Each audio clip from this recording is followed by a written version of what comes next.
we turn product confusion into confident picks. If we earn your trust today, return the favor with a subscribe so we can tackle the next lineup.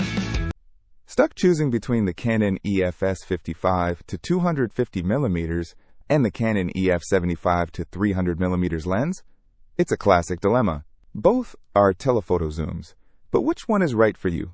Think of it like choosing between a versatile Swiss Army knife and a specialized tool. The 55 to 250 mm ASINB 010 FAU 86K looks smaller, lighter at just 13.1 ounces. Is that compactness worth sacrificing the zoom range? I mean, 75 mm to start versus 55 mm. That's a difference. Absolutely, but that 55 mm is key. It gives you a wider field of view. Imagine shooting a group photo and then quickly zooming in on a single person. Plus, it's got Canon's STM focusing motor, super quiet and smooth for video. The 75 to 300 mm doesn't have that silent focusing. Good point. But the 75 to 300 mm ASINB 076 HC6 KWS does offer that extra reach, going all the way to 300 mm. Is it just about getting closer, or does that longer focal length offer something else? It's about perspective and compression. Let's dive deeper into image quality and features. The 55 to 250 mm has a huge advantage. Image stabilization ease. That's crucial for handheld shots, especially at longer focal lengths. The 75 to 300 mm? No IS, so you'll need a steady hand or a tripod to avoid blurry images.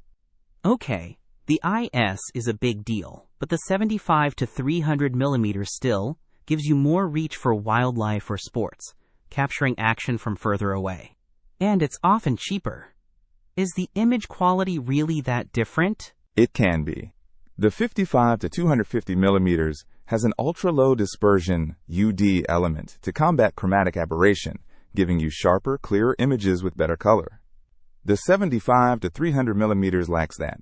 Plus, the 55 to 250 mm can focus closer, 2.8 feet versus, well, the 75 to 300 mm doesn't specify, which usually means it's not great. So the trade-off is reach versus features, and potentially better image quality. It really boils down to what you're shooting and how you're shooting it.